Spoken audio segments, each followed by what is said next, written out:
तीन नेत्र होते हैं। एक होते हैं ये चक्षु इंद्रिय, जिसे आप देख रहे हैं, नेत्र कहते हैं। दूसरे होते हैं बुद्धि में नेत्र, और तीसरे होते हैं हृदय में नेत्र, जिनसे संसार देखा जाता है, विषय देखा जाता है, स्वप्न देखा जाता है, जागृत देखा जाता है। ये नेत्रेंद्रिय से देखा जाता है। इससे ना आप किसी महात्मा की स्थिति को देख सकते हैं, ना भगवत स्थिति को देख सकते हैं। ये केवल माया को देखने वाले नेत्र हैं जो सबके पास हैं। चक्षु इंद्रिय, ये इससे आप किसी की स्थिति नहीं देख सकते, इससे आप परमात्मा दर्शन नहीं कर सकते, इससे आप तत्व दर्शन नहीं कर सकते। ये केवल ब्रह्मा के द्वारा रचे हुए नेत्र, ब्रह्मा की रचना को ही देख सकते हैं, बस। आगे है बुद्धि नेत्र। ये ज्ञान नेत्र हैं। जब बुद्धि में ज्ञान नेत्र प्रकाशित होता है तो तत्व बोध होता है, और भक्तों के हृदय नेत्र खुलते हैं। ही के नयन निहारे, हृदय के नेत्र जब खुलते हैं तो प्रिया प्रीतम की रूप माधुरी, लीला माधुरी, ये उसके नेत्रों में, इन नेत्रों में झलकते हैं। अंदर के दो नेत्र जब ज्ञान चक्षु खुलते हैं तो सर्वत्र आत्म तत्व का दर्शन करता है, अपने स्वरूप का अनुभव करता है, ब्रह्म तत्व का अनुभव करता है। जब हृदय के नेत्र खुलते हैं तो सर्वत्र चिद चिद लक्षणम सर्वम राधा कृष्णमयम जगत, वो तत्व को राधा कृष्ण के रूप में, जैसे गोस्वामी जी सिया राम में। लेकिन इन नेत्रों से ये दोनों बातें नहीं देखी जा सकती, और इन्हीं नेत्रों से ये दोनों बातें देखी जा सकती हैं जब बुद्धि के नेत्र खुल जाए और हृदय के नेत्र खुल जाए। उपासक हृदय के नेत्र खोलने का प्रयास करें। वो पहले आहार शुद्धि करें, बहुत भोजन शुद्ध।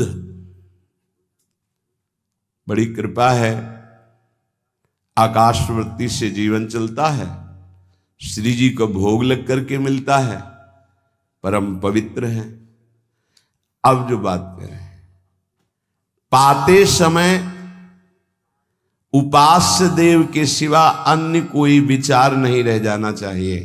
ये ध्यान उपासक दे।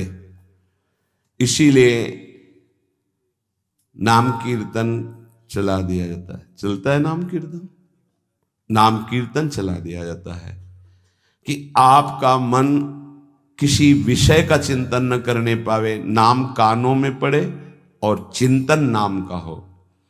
जब हम भोजन के साथ भजन चलाते हैं तो वो भोजन जब पचता है तो नस नस में परम पवित्रता और भजन के परमाणु फैलाता है। अब जैसे आजकल भोजन की प्रथा, जूता मोजा वही शौच में पहन के गए हैं, वही लघुशंका में, और वही होटल में बैठ के वैसे ही जूता मोजा, वही कपड़े, वैसे ही बनाने वाला क्या भाव वाला है, कैसी पवित्रता रखता है, पाने वाला क्या भाव रखे हैं और कैसी पवित्रता है, इन सब का प्रभाव भोजन पे पड़ता है। अगर भोजन ठीक नहीं तो बुद्धि निर्णय नहीं कर पाएगी ठीक। हृदय के नेत्र खुलने के बाद तो बहुत दूर रही, इन नेत्रों से भी सही नहीं दिखाई देता, गंदा ही दिखाई देने लगता है। इन नेत्रों में गंदगी बढ़ जाती है। जिसकी तरफ देखो तो वासना की दृष्टि से देखो, दोष दृष्टि से देखो, राग द्वेष की दृष्टि से देखो, ब्रह्म दृष्टि, भगवत दृष्टि उसकी नहीं आ सकती। ये बहुत जरूरी है। अरे कहीं भागा थोड़ी जा रहा है भोजन, धैर्य पूर्वक चिंतन करते हुए, नाम चल रहा है तो उसी नाम का चिंतन करते हुए। अब जैसे अपने लोग पूर्वाभ्यास तो पद चला लिया, बड़ी सुविधा रहती है। पद कोई बड़ा पद ले लिया और मानसिक पद गुनगुना भी रहे हैं, चिंतन भी कर रहे, प्रसाद भी पा रहे। कोई पद उठा ले, बड़ा पद, देखत नौ निकुंज सुन सजनी लागत, प्रथम यथामति प्रणव बिहरत दो प्रीतम कुंज। अब जब तक पद पूरा नहीं होगा तो भागेगा नहीं, और भागेगा तो पद नहीं पूरा होगा, पकड़ हो जाएगी। अब पद चल रहा है, प्रसाद पा रहे हैं, तो कभी कभी प्रसाद पाते पाते आंसू चल रहे हैं, प्रसाद पा रहे हैं, पद चल रहा है। अब वो भोजन क्या करेगा? प्रसाद नस नस में जाकर भागवतिक भाव संचरित करेगा। अब आप प्रसाद पा रहे हैं, किसी द्वेषी का चिंतन कर रहे हैं, गुस्सा आ रही, अब नस नस को वो क्रोध से युक्त करने वाली वृत्ति पैदा करेगा। आप प्रसाद पा रहे हैं, कोई काम चिंतन कर रहे हैं, वही प्रभाव आपके अंदर पड़ेगा। हमारी पद्धति रही है प्रसाद पाने की, चाहे जितना पवित्र हो, पर भोजन पाने के पहले हाथ पैर धोए गए, कुल्ला किया गया, पवित्र हो करके फिर वहां बैठ करके, पद्धति थी आसन पीढ़ा चटाई बिछा दी गई, पवित्रता पूर्वक बैठे, भोग सामने आया, भगवद अर्पित प्रसाद है तो जय जयकार और कीर्तन करके पा रहे हैं। अगर वो ऐसी जगह से मिला है, भगवद अर्पित नहीं है, तो अपने सामने 1 मिनट रुक कर भगवद अर्पित करते हैं, फिर जय जयकार इष्ट की, गुरुदेव की, भगवान नामों की गूंज करके फिर पाते। वो प्रसाद हमारे हृदय में पवित्र भाव पैदा करेगा, भजन बढ़ेगा। भजन से ही हृदय के नेत्र खुलते हैं, भजन से हृदय के नेत्र, और हृदय के नेत्रों से ही प्रियालाल का दर्शन होता है, प्रियालाल का लीला चिंतन होता है। जो अपनी नस नस में नाम, पवित्रता, भक्ति, ज्ञान, तो भोजन में बहुत सावधान रहिए। ये 24 घंटे के लिए हमारे विचारों को अपवित्र या पवित्र करेगा भोजन। अगर अशुद्ध भोजन हो गया तो 2-3 दिन तक तो विक्षेप पड़ेगा ही। अगर बहुत ही निषिद्ध भोजन हो गया तो हो सकता है कि भजन भी रुक जाए, विक्षेप क्या रुक जाए, ऐसा ऐसा भोजन होता है। भोजन बहुत संभाल के, भले भूखा रहना पड़े तो अच्छा है 1-2 दिन, पर ऐसा भोजन ना होने पावे जो हमारे भजन को छीण करे।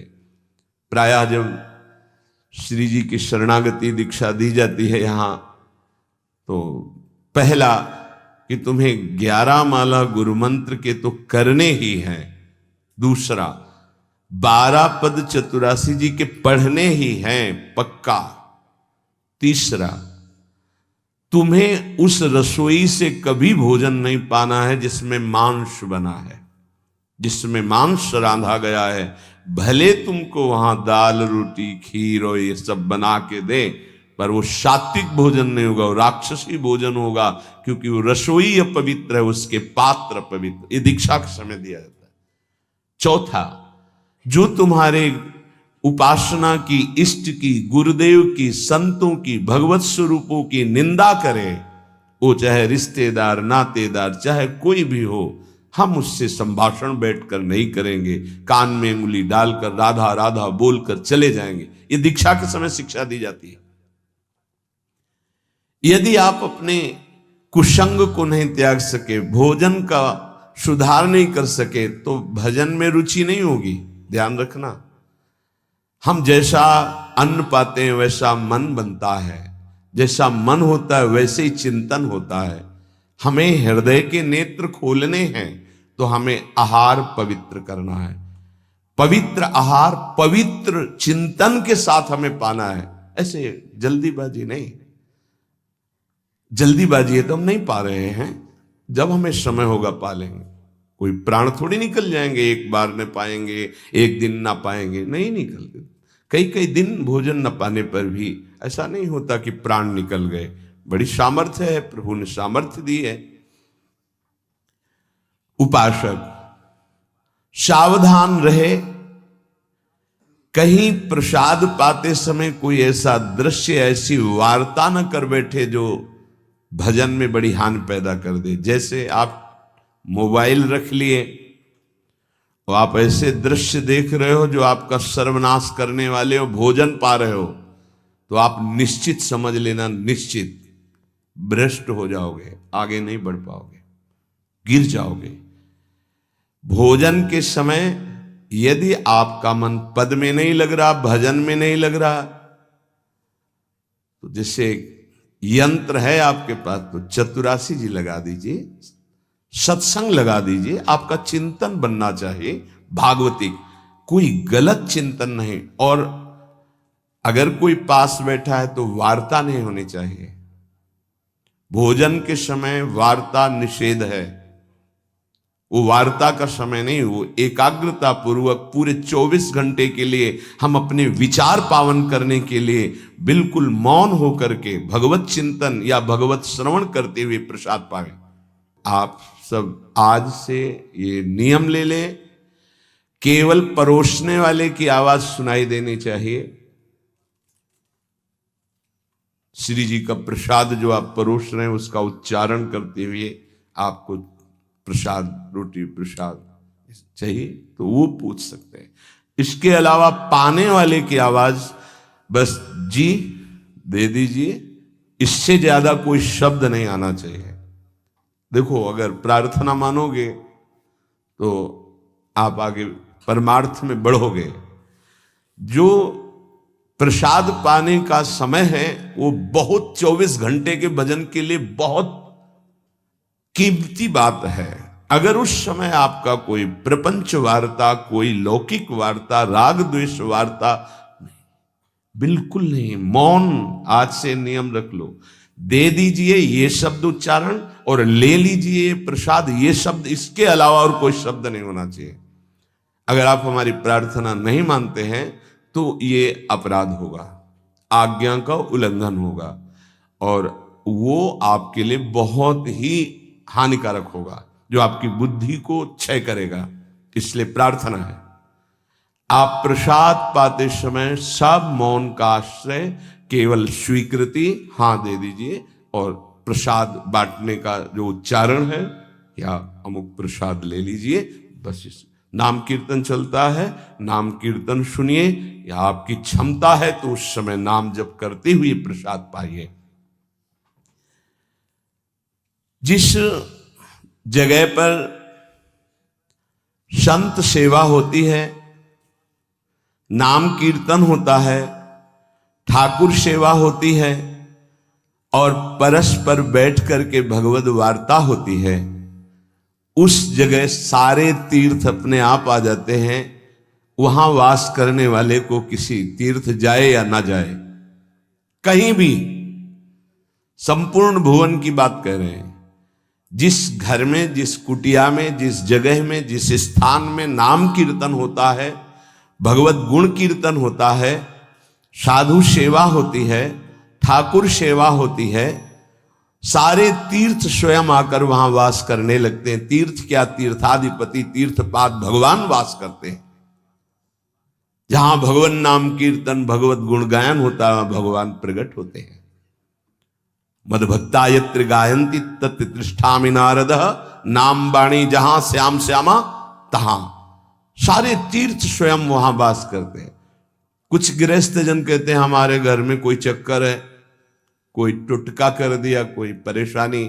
हम कह रहे हैं नाम कीर्तन कीजिए, ठाकुर सेवा घर में विराजमान कीजिए, 30 मिनट बैठ करके भगवत चर्चा कीजिए। हिंदी आती है, संस्कृत आती, जो जैसे भी आप, भागवत है, गीता जी है, रामायण जी है, भगवत चर्चा गुणगान कर रहे हैं प्रभु को। उस घर में कोई अमंगल, कोई भूत प्रेत, कोई चक्कर, ऊपरी नीचरी कोई बाधा, ग्रह नक्षत्र कुछ नहीं, किसी को समझ नहीं आती कैसे सर्व मंगलमय भगवान का नाम समस्त पापों का नाश करके महामोद प्रकाशित करता है। अरे जहां एक भक्त बैठ करके नाम जब कीर्तन करता है और जहां पूरा परिवार बैठकर नाम कीर्तन करे, उसका कितना प्रभाव होगा। एक भक्त करे तो उसके प्रभाव का वर्णन होता है। पूरा परिवार नाम कीर्तन कर रहा है, पूरा परिवार ठाकुर सेवा में बैठ करके 5 मिनट ही सही, आरती पूजा प्रणाम नमस्कार, पूरा परिवार 30 मिनट बैठकर भगवत चर्चा सुन रहा है, कोई एक भगवत चर्चा कर रहा है, वो तीर्थ है घर। फिर ये तो परम धाम है, यहां तो महामोद मंगलमय है, यहां तो अखंड नाम कीर्तन भगवत चर्चा सब चलती ही रहती। आपको सावधान रहना, जो एक बार आदेश हो जाए उसका उल्लंघन ठीक नहीं है, और उसको तत्काल लागू किया जाए। अगर नहीं किया जाता तो उसे प्रमाद स्थिति कहते हैं, और फिर बुद्धि भ्रष्ट हो जाती है। कोई भी, चाहे वो साध्वी हो या उपासक हो, साधु हो, आज्ञा का उल्लंघन करने का स्वभाव ना डाले, नहीं तो प्रमाद स्थिति घसीट ले जाएगी। आज से जहां प्रसाद पाना प्रारंभ होता है और प्रसाद आचमन करने तक मौन, फिर हमें वार्ता ही किसी से करनी। प्रसाद पाने के समय वार्ता, ये तो हमें बात समझ में ही नहीं आई। उस समय कौन सी संगोष्ठी होती है, उस समय कौन सा प्रसंग होता है प्रिया प्रीतम के लीला चरित्र का। उस समय तो हम प्रसाद का स्वाद लेते हैं, उच्छिष्टामृत भुक्त वैव, प्यारे जू ने पाया है, और नाम कीर्तन करते हैं। तो हमारे हृदय के नेत्र खुलेंगे, तभी तो हमारी भजन में रुचि बढ़ेगी, जब हमारा प्रसाद पाते समय भजन होगा। बहुत ध्यान देने की बात है ये। अगर प्रसाद पाते समय प्रपंच, तो 24 घंटे प्रपंच चिंतन चलेगा। अगर प्रसाद पाते समय राग द्वेष की चर्चा, काम क्रोध की वार्ता, तो हृदय मलिन हो जाएगा। हम प्रसाद पाते हैं पवित्रता के लिए, प्राण पोषण के लिए, तो प्राण पोषण और पवित्रता दोनों होगी भगवत चिंतन से। केवल प्राण पोषण हुआ, बुद्धि अपवित्र हो गई, तो फायदा क्या। जो नाम जप करता है उसको कभी ये चिंता नहीं करनी कि अब हमारे जो पूर्व पाप हैं वो कैसे नष्ट होंगे। वज्रम पाप मही भृताम, जैसे पर्वत को चूर चूर करने के लिए देवराज इंद्र जब वज्र का प्रहार करते हैं तो वो धूल हो जाता है, ऐसे पहाड़ जैसे भी पाप हों और नाम जप कर रहे तो नाम जप क्या करता है, वज्र के समान उस पहाड़ जैसे पाप पर टूट पड़ता है और उसे धूल धूसरित कर देता है। वज्रम पाप मही भृताम, हमें नाम पर ध्यान देना है।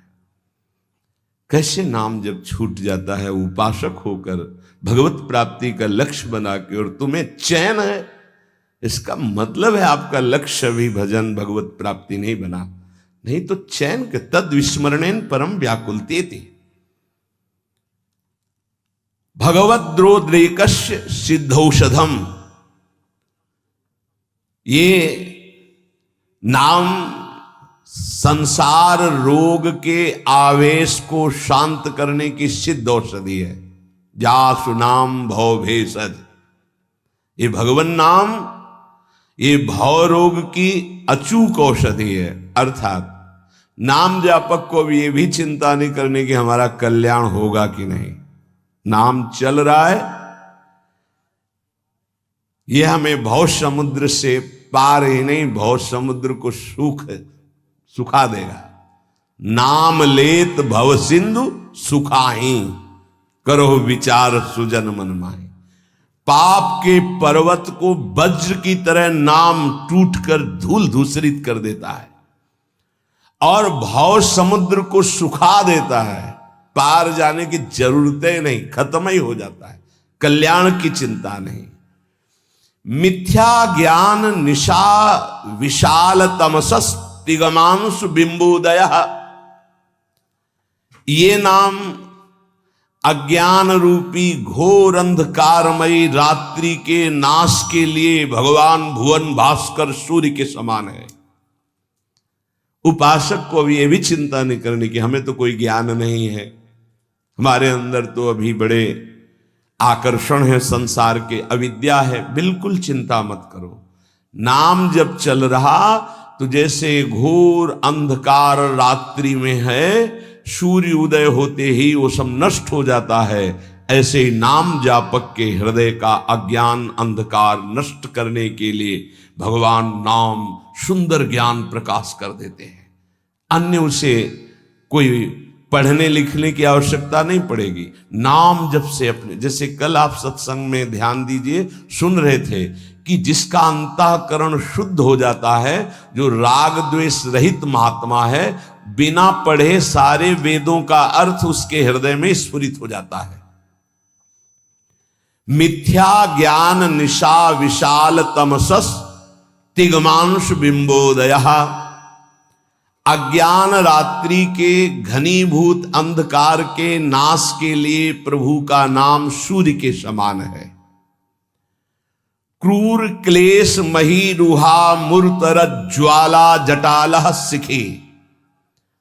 ये क्रूर कर्म कराने वाले, काम क्रोध लोभ मोह मद मत्सर, इनका जंगल है। इस जंगल को नष्ट करने के लिए दावाग्नि के समान नाम है। इसको भस्म कर देगा, सारे विकारों को भस्म कर देगा नाम। क्रूर क्लेश मही रुहा मूर्तर ज्वाला जटाला सिकी। जैसे प्रचंड दावानल पूरे वन को भस्म कर देता है, ऐसे नामाग्नि समस्त विकारों को भस्म कर देती। हमको ये भी चिंता नहीं करनी कि हमारे अंदर विकार काम क्रोध लोभ मोह मद मत्सर है। नाम चिंतन करो, चिंता नहीं।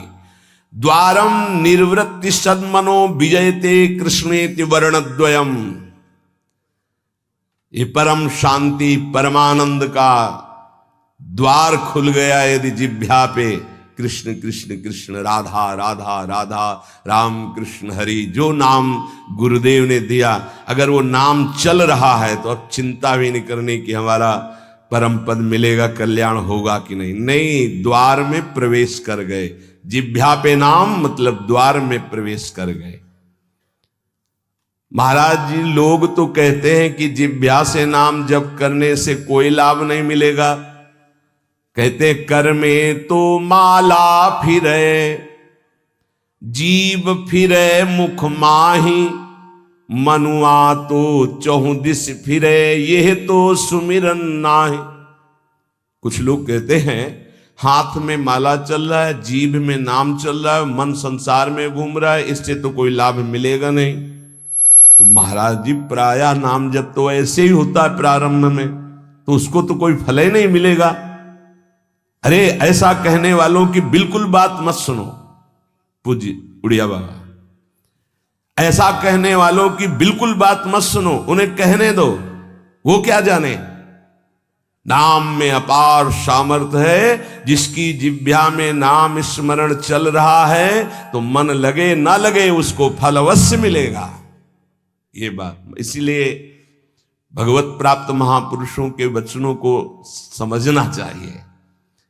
अब कौन सा दोहा कहां से उठा के कैसे, अब अगर ये दोहा नए साधक को सुनाया जाए कि कर में तो माला फिरे और जीभ फिरे मुख माही और मनुआ तो चौदिस फिरे ये तो सुमिरन नाई, तो जो शुरू किया वो भी रख देगा माला कि फल ही नहीं मिलना तो हम क्या करें।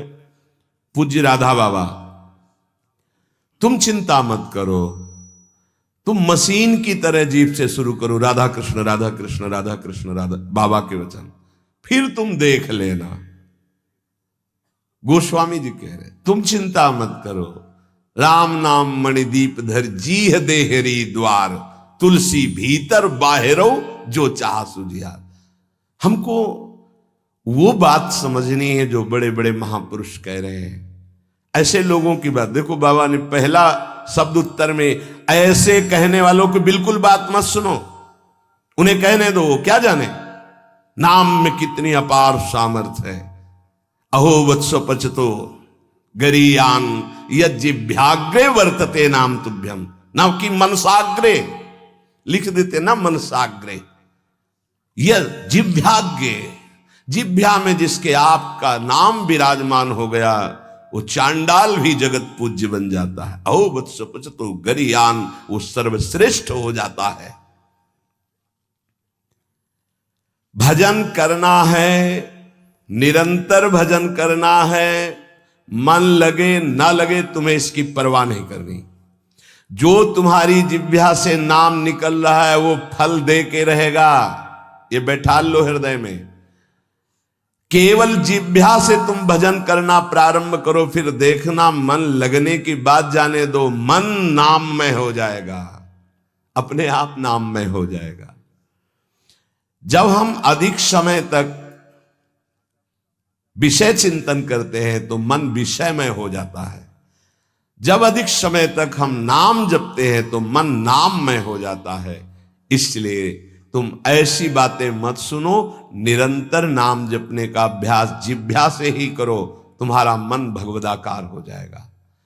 तो महाराज जी सुनते हैं भगवदाकार वृत्ति बड़ी महिमामयी है, तो ये कैसे आती, कैसे भगवदाकार वृत्ति आती है? तीव्र अभ्यास और निरंतर स्मरण से। जब क्षण क्षण में वृत्ति हमारी भोगों की तरफ जाती है, उस वृत्ति को हटाकर हम नाम में लगाते हैं तो नामाकार वृत्ति, एक एक वृत्ति जब नाम में लगने लगती, नामाकार वृत्ति प्रभु के रूप में लगने लगती तो भगवदाकार वृत्ति, तत्व चिंतन में लगती है तो ब्रह्माकार वृत्ति। इसलिए विशेष प्रयत्नशील उपासक वृत्तियों को भगवदाकार कर लेता है। प्रयत्नशील, बार बार मन संसार में जा रहा है, उसे हटाकर नाम में लगाते हैं, बार बार नाम में लगाते हैं, धीरे धीरे वृत्तियां नाम में हो जाती है। जब स्वतः एक एक वृत्ति नाम में हो जाती है तो भगवदाकार, मंत्राकार, नामाकार, ब्रह्माकार ऐसे शब्दों से कहा जाता है। ये केवल बातें बनाने से नहीं होता, पुरुषार्थ, तुम्हें भगवत कृपा से सामर्थ्य मिली है ऐसी। उपासक प्रधानता कृपा की मानता है, अपने पुरुषार्थ की नहीं। पूरा प्रयास करके भगवदाकार वृत्ति का, और फिर उसमें देखता है कि बड़ी कृपा है। ये जो पुरुषार्थ हो रहा है ये गुरु कृपा से हो रहा है, ये भगवत कृपा से हो रहा है। भगवान की आज्ञा समझकर पुरुषार्थ करे और उससे लाभ हो तो भगवत कृपा समझे। आपका तात्पर्य यही है ना? हाँ हाँ, यही सिद्धांत है। ऐसा ही करना चाहिए। ऐसा करने से अभिमान नहीं होता। क्या कि प्रभु की आज्ञा है कि मनुष्य जन्म में भगवत प्राप्ति करे, गुरु की आज्ञा है कि इस उपासना के करने से भगवत प्राप्ति होती। तो हमें जितना पुरुषार्थ मिला है, सामर्थ्य मिली, हम पूरी सामर्थ्य लगाकर साधना करते हैं, नाम जप करते हैं, पर हम ये देखते हैं कि ये सब भगवत कृपा से हो रहा है। प्रभु की कृपा से ही हमारे भजन मार्ग में रुचि हुई, भजन बना, पुरुषार्थ बना, इस सब कृपा से। तो अभिमान नहीं आएगा। महाराज जी आप तो नाम जपने के लिए कह रहे हैं, लेकिन बहुत से विद्वान लोग नाम नहीं जपते। क्यों नहीं जपते? भैया नाम जप करना तुमने कोई साधारण समझ रखा है? भगवत कृपा के बिना भगवान नाम नहीं लिया जा सकता। हरिवंश कृपा, हरिवंश कहें, हरिवंश कहें, हरिवंश लहें। हरिवंश कृपा, हरिवंश कहें, हरिवंश कहें, हरिवंश लहें। हरिवंश की कृपा से श्री हरिवंश, श्री हरिवंश, जो श्री हरिवंश कहते हैं उनको हरिवंश की प्राप्ति होती है। अर्थात वृंदावन में विराजमान सहचरियों के मध्य में श्यामा श्याम, हा हरि रा राधा बा वृंदावन सा सहचरी, उनकी प्राप्ति होती। हम राधा राधा बोल रहे तो किशोरी जी बुलवा रहे, इसलिए बोल रहे। कृष्ण कृष्ण बोल रहे तो जेई कृष्ण ते नाम, मानो साक्षात भगवान कृष्ण नाम से स्फुरित हो रहे, साक्षात प्रिया जो राधा नाम से हमारी जिह्वा में विराजमान। तो ये जरूरी थोड़ी है कि विद्वान है तो भगवत कृपा पात्र ही है। भगवन नाम भगवत कृपा पात्र जन जपते हैं। भगवत कृपा के बिना नाम नहीं निकल सकता जिह्वा से।